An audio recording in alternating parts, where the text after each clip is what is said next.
Magandang gabi, kumusta po? Narito po ulit ang update natin para sa lagay ng ating panahon ngayong gabi po ng November 17, 2024 na kung saan sa ngayon po base dito sa weather model na ating ginagamit, ang super typhoon na ating binabantayan na Pepito ngayong 8 p.m. po ay nasa vicinity na po ng Benguet dyan sa may Atok. Nataglay na ngayon ang lakas ng hangin na maabot pa rin sa 185 kilometers per hour at bugso po na 305 kilometers per hour habang mabilis po na kumikilos pa west northwestward sa bilis po na 25 kilometers per hour. At sa susunod po na mga oras, patungo na po yan sa may La Union, malapit po sa boundary ng Ilocos Sur. Bahagya po na tumaas ng kaunti ang track nito at posibleng mag-exit sa kalupaan ng Luzon, posible po dyan sa may Balawan, sa may La Union. Binaybay po ng bagyo ang southern part ng Northern Luzon pero halos buong Luzon ay apektado po nito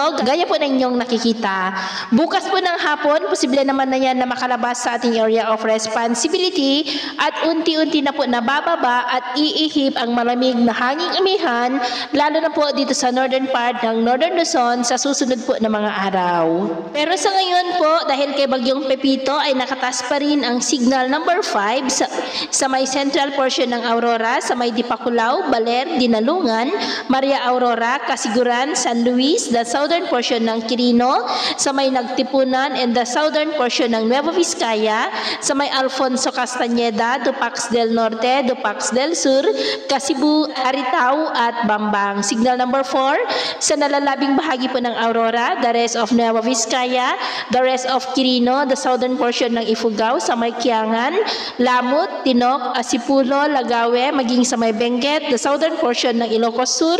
Alilem, Sugpon, Suyo, Santa Cruz, Tagudin, maging po sa may La Union, the eastern portion ng Pangasinan, sa may Sison, Tayug, Binalonan, San Manuel, Asingan, San Quintin, Santa Maria, Natividad, San Nicolas, Balungaw, Pozo Rubio, Lawak, San Jacinto, San Fabian, Manawag, City of Urdaneta, Rosales, Umingan, Mangaldan, Mapandan, Villasis, Santo Tomas, maging po sa northern portion ng Nueva Ecija, sa may Gabaldon, Laur, Bongabon, Pantabangan, Rizal, General Mamerto, Natividad, Lupao, San Jose City, Llanera, Caranglan, Science City of Muñoz, Talugtog at Cuyapo. Signal number 3 sa southern portion ng Isabela, sa may San Agustin, Jones, Etchague, San Guillermo, Angadanan, Alicia, San Macho, Ramon, San Isidro, City of Santiago, Cordon, Dinapigue, Rojas, Aurora, Cabatuan, City of Kawayan, Luna, San Mariano,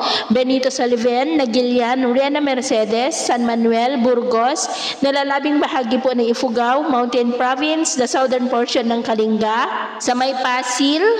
Tanudan, Lubuangan, Tinglayan, maging sa southern portion po ng Abra, sa may Tubo, Luba, Pilar, Villaviciosa, San Isidro, Pidigan, Langiden, San Quintin, Bangged, Manobo, Bolinay, Peñarubia, Buklok, San Lapaden, Bukay, maging sa nalalabing bahagi pa ng Ilocos Sur, the rest of Pangasinan, the northern and eastern portions po ng Tarlac, sa may Paniki, La Paz, Moncada, City of Tarlac, Gerona, Pura, San Clemente, Santa Ignacia, Victoria, Camiling, Concepcion, Ramos, San Manuel, Anao, the rest of Nueva Ecija, the northern portion po ng Bulacan, sa may Doña Remedios Trinidad, San Miguel, and the northern portion po ng Quezon, sa may Infanta at General Lacar, kasama na po ang Polillo Island. Signal number 2 sa nalalabing bahagi pa ng Isabela, the southwestern portion po ng mainland Cagayan, sa may Enrile, Tuaw, Solana, Tugigaraw City, Piat, Rizal,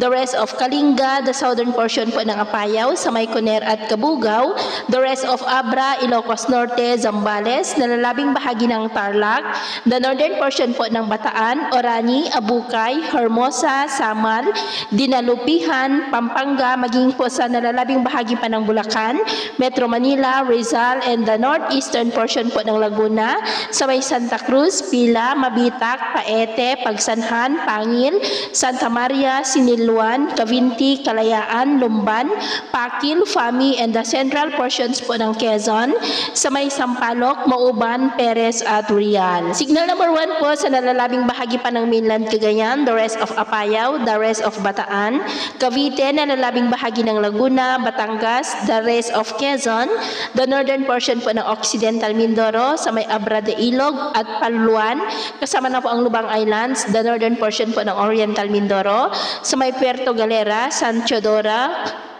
Teodoro, Nauhan, Baco, City of Calapan, ganun din po sa may Marinduque, Camarines Norte, and the northern portion po ng Camarines Sur, sa may Libmanan, Tinambak, Siruma, Cabusao, Kanaman, Magaraw, Calabanga, Bombon, Sipukot, Ragay, Del Gallego, Lupi, Lagonoy, Goa, Garchitorena, Pasacao, Pamplona, Camaligan at Gainza. Kaya mag-ingat po tayo dahil posible pa rin ang mga banta po ng mga pagbaha at pagguho ng lupa. At bukas naman ay asahan na natin na unti-unti na po ang pagganda ng panahon mula po dyan sa silangang bahagi ng Luzon, paunti-unti po dyan hanggang sa western section po ng Luzon. So yun po ng latest update natin sa araw na ito. Ako po muli si Gems na nagsasabing sa kahit na ng pagsubok po na darating sa ating buhay, huwag na huwag po tayong mawawalan ng pag-asa. Thank you and God bless!